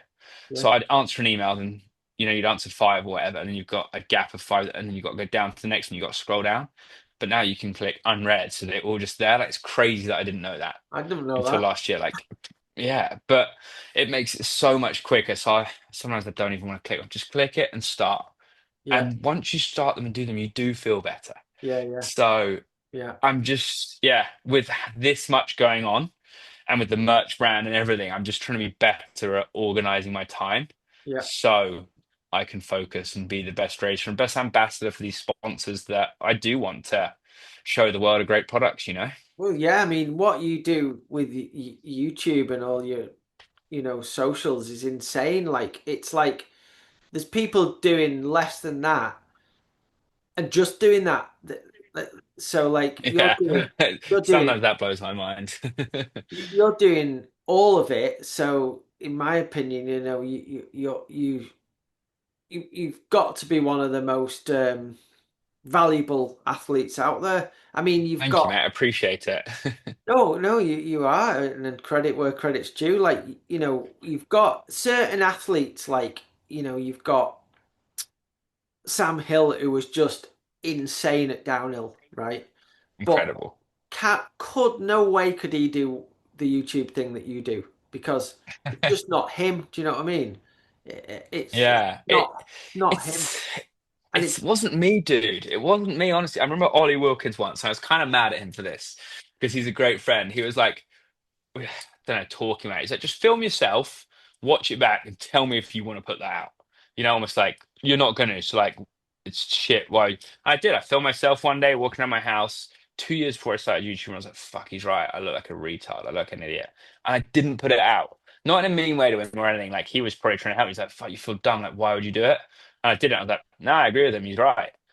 But then I did think, I was like, you only care. This is an opinion, not that I'm right here. You only care that you look like an idiot on it because you think you're cool. Does that make sense? Mhm. So you think, subconsciously think, I'm pretty cool, I'm pretty cool. Film this, well, I look lame. But you only think you look lame there because you normally think you look cool. Yeah, And yeah. if you actually realize you're not cool, like, oh, did I ride a bicycle through the woods? I'm not cool. I'm just slightly quicker than your average person. You Like, are when cool you to take other people. but I know. But if you take out thinking you're cool to yourself, Yeah, you now don't care. yeah, And then you can put it up and you're like, I can look like an idiot. Who cares? yeah. So much of what I do is so embarrassing to myself or to others. And I don't want to put other people in an awkward situation. But who really cares? Dude? We've got one life. Yeah. And who cares if I don't look cool on camera for a bit or I say something stupid as long as it's not hurtful to someone? But I Who think most cares, people, dude? Like, I think like most just be people yourself. don't think that about you. Do you know what I mean? Like No, I'm, you're self-conscious. You worry about yeah. yourself. If you hear your own voice, like Oh, a lot of people that aren't on camera, if they hear their own voice, they hate it. And I do a yeah, lot of the time. yeah. But as soon as you realize, who cares? This I is how know. everyone else sees me every day anyway. Yeah, Just get on with it. And yeah. it's been a really cool thing, I hope, and I think people enjoy it to be able to Oh, share yeah. It's my amazing. Like story or what goes on behind the races. I feel privileged almost to share that with people and hopefully they enjoy it or it gives them some insight. I mean, for we get a sure. fair amount of hate, but you're going to. If you have 10 friends, one's People are going to just talk bad. If jealous, you have aren't they? You know 100, what I mean? yeah. Yeah, If you got 100,000 people online, people are going to hate or yeah, they're going to. A lot of people I find say fact with things that are not factual at all. And that's just how it is, unfortunately. yeah, Online, people will say, I know this is the case. This is what happened. And they've got it completely wrong. But you yeah. can't focus on that. I saw Bruni did a thing with Red Bull over the weekend and he's like, I want to slap these people that said Bruni missed the podium because he's a sore loser and this and this and this. It's tough, but these people are just going to say that if they're upset or it's their opinion. Yeah. They will not know the full. They don't know Bruni couldn't make it to the podium. I think that guy's an amazing athlete and a Of course. great ambassador of our Yeah, sport. it's He amazing. wouldn't do that on purpose. I would never. And even if I didn't know, like, I'm not going to say unless I know for a fact. But people, when you start becoming a public figure in your sport or whatever it is, people are going to have an opinion and they're going to spread it. So the Definitely. best you can do is try not to care and hopefully spread the good you can. Yeah, no, it's good. I mean, just even for me, like after traveling the world, running a race team, and then that coming to an end. Even it's even interesting for me to see, you're sat in the UK in the middle of winter. You don't really want to be here. The weather's shit. All we want to do is ride our bikes in good weather, and then Yeah, you put out a video of you going off to New Zealand or riding with all the guys. It just takes you away for half an hour from sitting in the shit weather. You know what I I'm mean? glad. Yeah, it's I'm mega. glad. And because not Yeah. everybody can do that, can they? They've got a job to do at No. home and all that stuff, But it inspires people and kids to want to do the same thing, which is Yeah. what it's all I mean, about. we're lucky and we do work really hard, but we are lucky. And yeah, to any other kid out there, work hard, ride fast, have fun. Like Yeah, anything is achievable. yeah, I definitely. genuinely believe that. If you put your mind to it, even if you're not the best rider, Yeah, you can do what you want in life, I think. yeah. No, You for know? sure. Well, so going back to the current World Cup circuit now, there's always been super fast juniors, hasn't there? Mm. Throughout the different periods. In the early days, the juniors were mixed in with the elites. There wasn't even a junior category. Yeah. Um, and then, there was the odd person, like, for instance, Nico Vulio in the early days, he was putting in faster times than the elites. Then Sam came along, he was putting in as fast times as the elites. Then Loic, there's been many juniors Troy like did it that. as well. Troy podiumed when he Troy, in elite when he was a junior. Yeah. yeah, Brendan. yeah, and Yeah. and then now the past couple of years, it's like holy shit, the juniors are literally as fast as the elites all the time. With Crazy, dude. Enter and the Alram brothers, and then Tyler White's in the mix and various others.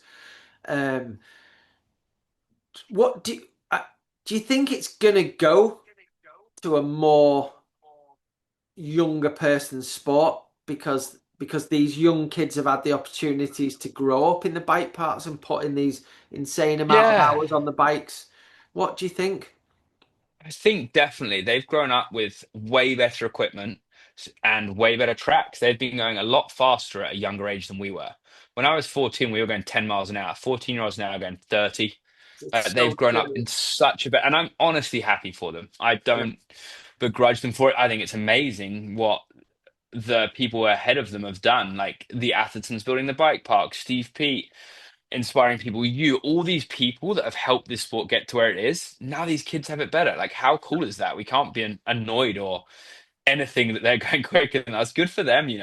They've yeah, had better bikes, better tracks, and they're not scared. When you're 18, you're not scared. mm, So if you've honed in your speed and your skill from the age of 12, you've got 6 years of amazing bikes and amazing riding. yeah, I didn't ride a good bike till I was 20, yeah, probably no, on a good, we didn't have bike parks. Think yeah, of the level up they are. Now I'm 34. I'm definitely probably more scared than they are. yeah, So they can switch off their brain or not even think about getting hurt, and they've got the skill. The speed awareness isn't there. They've just been going that quick since they were 14. Like at 14, even at 20, our tracks were way slower. yeah, So they've got so many advantages, and good for them, dude. yeah, Good for them. They're not as scared. They've grown up with it better. I think they are the next generation. What am I trying to say? We're about to become extinct, dude. I haven't got long left in this game. I feel great and touch wood. I'm healthy going into this off yeah. season. I'm gonna give it my all, dude. Good on I'm you. late. It's December 9th, so Yeah, I'm gonna do a little gym workout. Actually, I'm probably gonna work for 40 minutes hopefully tonight. Do a little fair gym play. workout before I leave. And Um, and where you but yeah. gonna spend the off season to do your training? Are you gonna go away again? I'll be here for December, here all of December. and then I go to California for 10 days at the start of January. We do a Right. little team camp there, do some riding, hang out in Laguna with Crank Brothers and pivots The nearby at dream, Phoenix. We're going to go there. Mate, I love Laguna. I don't know why I've just made it a second home. Like, mate. again, I grew up watching you lot there, dude. It was just a dream for me with that Crank So Brothers good. office Yeah, and Lopes and that. Dude, it was just the yeah, place for me. It's what I dreamt yeah. of. And I don't I, know, to me, it just feels like a second home, dude. I if love I it. won the lottery, I'd definitely buy a place in Laguna. Yeah, 100% same. 100%. So, yeah, I'm gonna go to Laguna for 10 days, then Queenstown for 3 weeks. Again, whole team camp. Yeah, California's a bit more fun. Team camps actually in New Zealand. yeah, 3 weeks there with the whole team. Straight over to Tassie for hardline. Week there. Week in Chile for Red Bull Cerro Abajo. yeah. So wait, this trip now is 4, 5, 6 week trip and then back. So I'll be back on February the 16th actually, which Okay. is my birthday, believe it or not. So I'm gonna So, get back to the UK on February 16th and just so quite a lot of winter still to yeah, go, before the season, but I'm yeah, honestly excited for it. I've yeah. got this little dog Lada that I love more than life itself. I know. He I can see that. brings a lot to my life, which is I'm very, very thankful for. He's lovely. So I feel guilty leaving him, dude. Honestly, feel No, guilty leaving the little sucker just slept here. But great. and I had my best ever season after not going to New Zealand. I think New Zealand taught me a lot Yeah, and will continue to do so. But I think what we can get done here now in Dovey and Llangollen and around here, maybe go to Portugal for a week. Like yeah, we're good here now, dude. I've got this warehouse up in Mac. yeah. Dan, Atherton, the Athertons overall are just the most supportive, nicest family Unreal, to aren't they? help me or mate, any other races. We can ride them when it's shut. We can ride them on the weekend as long as we promote the park for them. They are such an amazing Mm. bunch of people and family that have done so much for Oh, this sport so and even yeah, helped me in my career. Like I couldn't give them any more respect or love. Like yeah, they yeah, are a great family and bunch of people. So yeah, thank you to them. yeah, And yeah, it makes my off season easy, dude. I'm 6 or 7 minutes to the bike park from the warehouse. I can yeah, ride, I can gym here, I can ride on motorbikes. yeah. We can do it all. So no, not, I'll only be away really 6 weeks this off season, which Well, that's good honestly I'm that pretty you. thankful for. Yeah, and so I take it you're loving your move to the to Wales. Yeah, dude.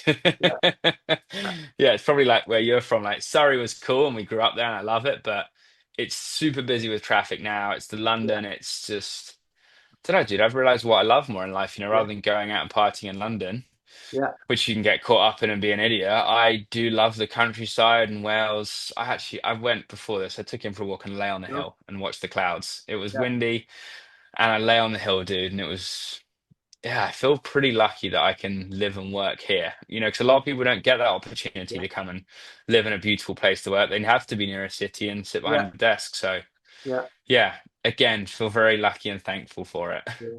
Good, no, and you've created that, so good on you, and enjoy it. You know what I mean? It's brilliant. Yeah, thanks, Yeah, man. and yeah, I mean, what the Athertons have done is insane, and Amazing.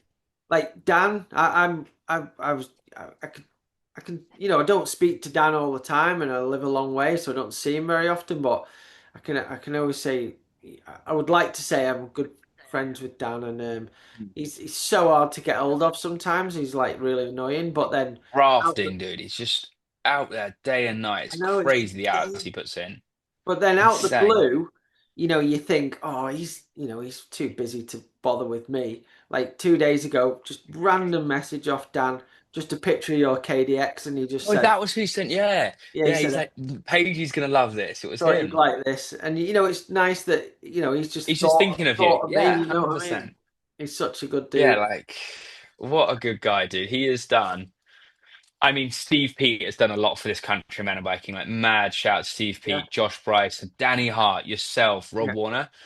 But I think since 2018, has anyone in this country done more than Dan, G, and Rach, or Dan even with that? Like, has anyone really done more for the no, downhill in this country than that guy? Like, without even probably realizing it himself or people realizing, mm, even though they use the park so much, really realizing what Dan has done for downhill in this country. I that's think insane.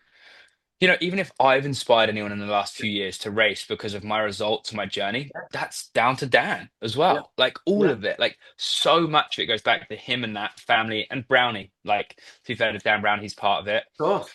that helps out the bike park and everything. Those four people, you Mm, know, what But they've done the amount of work and indirectly. the amount of work and the bottle just to take that on is insane.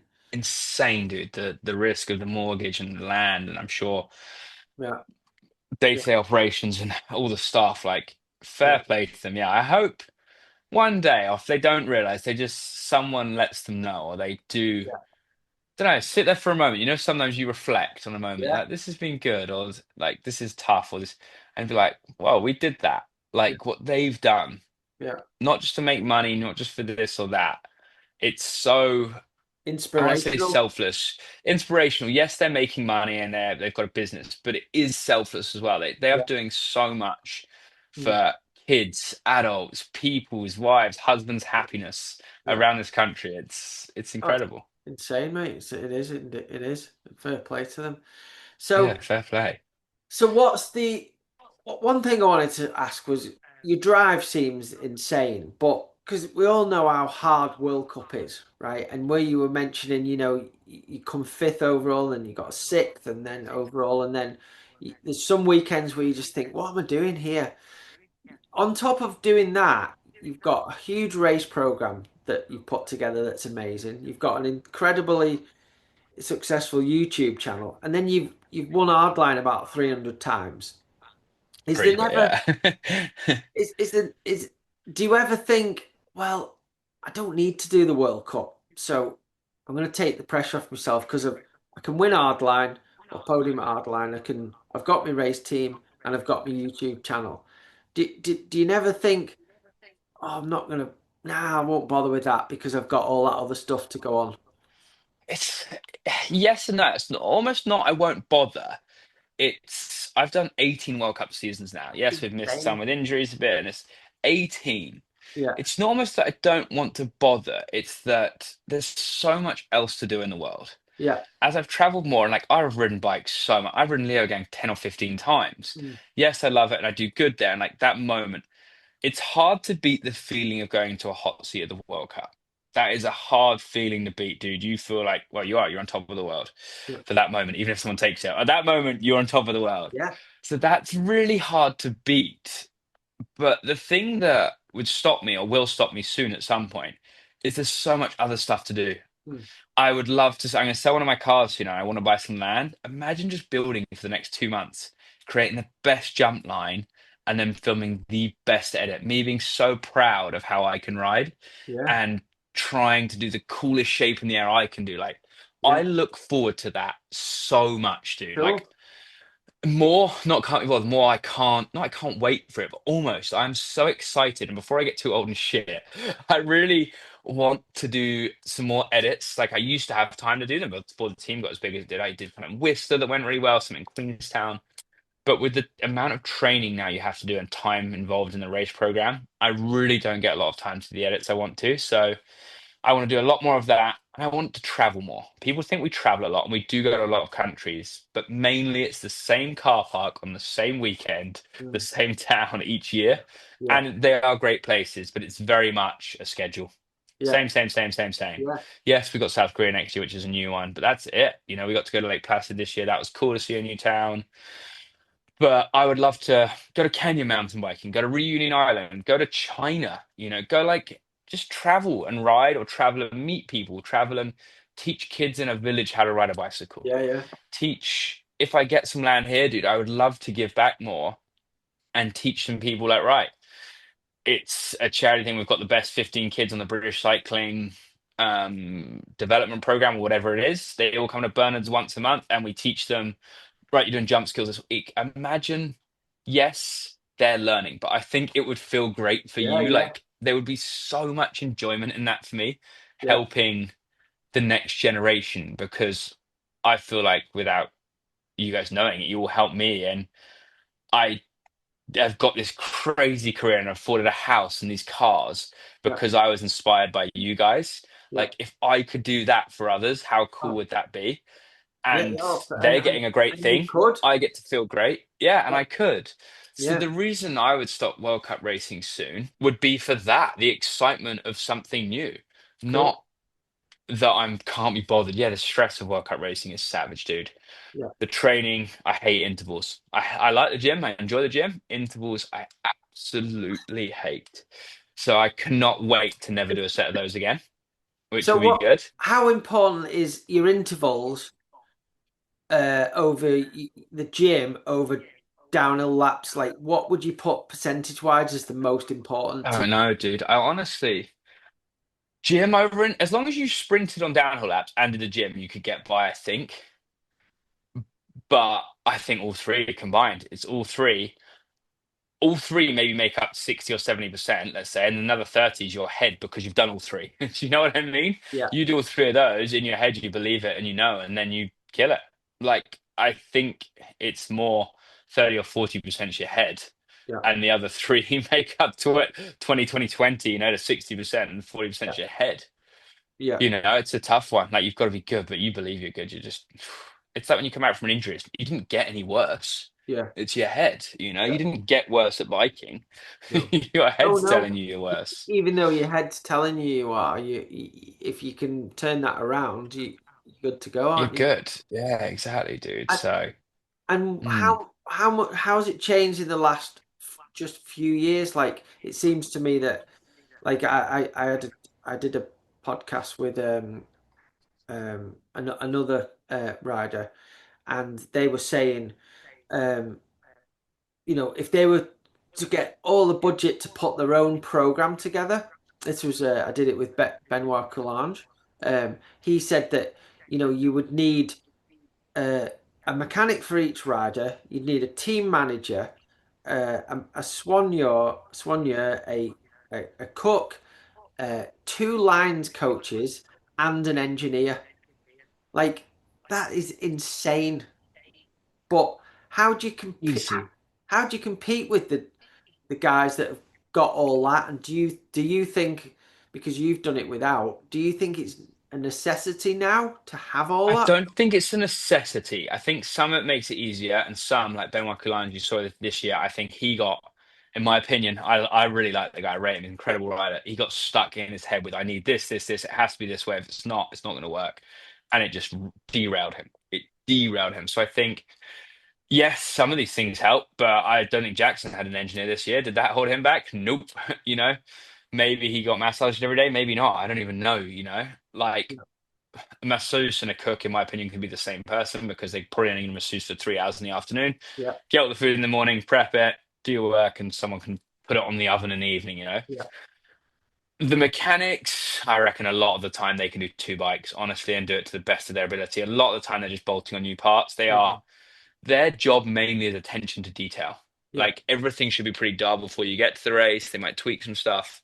Often we'll go to Fox for suspension setup. Your yeah, mechanic might not do it. He might give suggestions, but you'll still get a Geordie at Fox. yeah, I don't think you need, in my opinion. Maybe it helps, and I think a lot of people it will help their head and their mental game if they've got it all, because they'll feel more confident. But I don't I'll, know. It can help, I think, some people and not others. yeah, They're having all the staff and stuff, but I don't know. We're definitely going to have more next year and more help and be even more professional again and a new truck and all these things.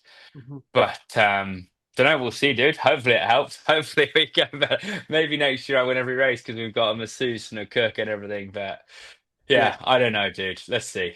See, and and team wise, are you having any new riders or are you keeping the same sort of program? What's the deal? Do you think you have to have a super fast junior nowadays on your team? Don't have to. It'd be awesome to have a junior if we had the budget. We definitely don't have the budget, unfortunately, to add that person in with the accommodation, the flights, the food. Adds up to a lot more money than you think. Yeah. Team's changing. Four downhill riders and only one enduro. Eddie is going more part-time enduro. He'll do a Okay. couple World Cups, do some Trans Madeira, Trans Cascadias, and he's going to move into a marketing role with Pivot as well, helping out with that, which is Oh, really nice. exciting for him. Matt Yeah. Walker has retired and becoming a helicopter pilot. Is he Which is a yeah, it's helicopter cool, pilot? hey. He's a pretty smart dude. So yeah, he's gonna do his training for that, which is sick. Wow. Morgan's still gonna race enduro for us. Obviously, I think a lot of teams have pulled out enduro. A Yeah. lot of teams. We're one of the only ones left, I think. Yeah. Um, and then yeah, downhill. Can't talk about the team yet. We're going to announce it soon, I think. But yeah, Exciting. new riders, pretty exciting. A lot less as well. We've had a lot of riders the last few years with juniors and development. And Pivot tried to do an amazing thing with the next gen program, but it's proved too much for me to almost handle and too much budget for them at the minute in the current financial economy. Yeah. So yeah, just slimming down a bit, but super excited. It's just way more race focused next year, four of us, and yeah, should be really exciting, dude. Cool, man. Well, good luck Yeah, with it all. thank you. And yeah, excited. Always a fan of you and watching everything you do. And same with the kids and your merch. Tell us a little bit about your merch because I know that's getting bigger and bigger, and the kids love the merch. So Oh, that's awesome. yeah. Yeah, honestly, my mum was telling me to do it for ages. My friend James Harrison was telling me he's like really good at e-commerce. He runs a company called Neon Filter. Shout out to him. They make neon signs. If you've seen the big one in my warehouse, Wow. Yeah. he Yeah. made that for me and another one here. So he runs a neon light business and is incredible at like online stores. Yeah. Between him and my mum pestering me, oh, you should do a brand, you should do a brand. We went to the pub one night, got a bit drunk, came back to mine, and we just built a website drunk till like No way. 1 a.m. We built the website in 3 hours and just Yeah. launched it like 2 weeks later. He was like, you gotta do it, maybe even more than 2 weeks. And then, yeah, found a designer. I'd screenshotted stuff for ages. I love fashion, I guess, love Yeah. clothing, love design, love Yeah. trying to look cool. I'll call it not looking cool, trying to look Yeah. cool. Yeah. And yeah, found a really good designer in New Zealand and um, just kind of went from there really. And just, yeah, kind of wanted to copy like the Supreme thing of drops, and Yeah. yes, I want to make money, but I don't want it to be a huge hassle. Yeah. So we get the stock in, we get it out, and Yeah. it's really cool to connect the community. My family, it's like fully family run. My brother, sister, and mum do all the packaging, Brilliant. shipping, collecting it from the people. It all gets made in London, all printed and Yeah. made in Yeah. London. So super cool. I'm sure I could have done cheaper in China, but we use this awesome company in London to do it. Good on you. And yeah, it's cool, dude. Like seeing people out, and it honestly makes me so I happy. bet. I bet. And I appreciate everyone that supports something. Yeah. It's really cool. And I really hope people feel a part of something. Yeah. It's a funny kind of idea. I call it BK Sport 'cause I used to really like Ralph Lauren growing up. Everyone's got this funny photo in the Hardline chat every year of me when I'm 16 in a pink polo shirt with a pop collar, a Ralph Lauren one. Yeah. And I love polo sport. It was Yeah. just, Ralph Lauren polo sport. So I was like, I'm Yeah. gonna do BK Sport. And Cool. yeah, I don't know. I copied Matt Jones's kind of business model, I guess, and Sam Pilgrim and everyone. And Yeah. yeah, it's turned out really well. So thank you so much to everyone that supported it. Yeah.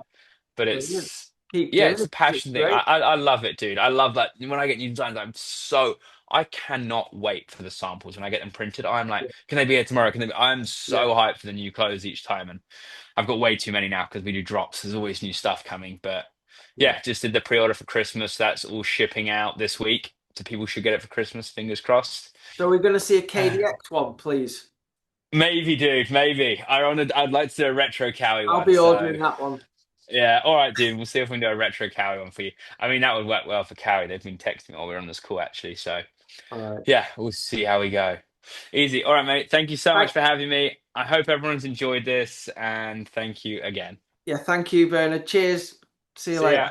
Bye, mate. Well, hope everyone enjoyed that as much as I did. I've always been a fan of Bernard and what he does. It's insane how much work and his race results are another thing altogether, which not many people can say they've got the results Bernard has, and in hardline, flipping World Cups, everything, just the style he has on the bike and stuff. So amazing. Hope you all enjoyed that. Please like, subscribe, and comment and do all that stuff. And we've still got merch. You might notice I've got a new merch top on here for a new bike shop that we're going to be opening in the next month or so. It's called Number 55 Bikes. It's in Innerleithen in the Tweed Valley. It's going to be my own personal bike shop. Been working hard at making it cool. Yeah, stay in touch and look out for that stuff. And we'll see you soon. Have a great week. Cheers.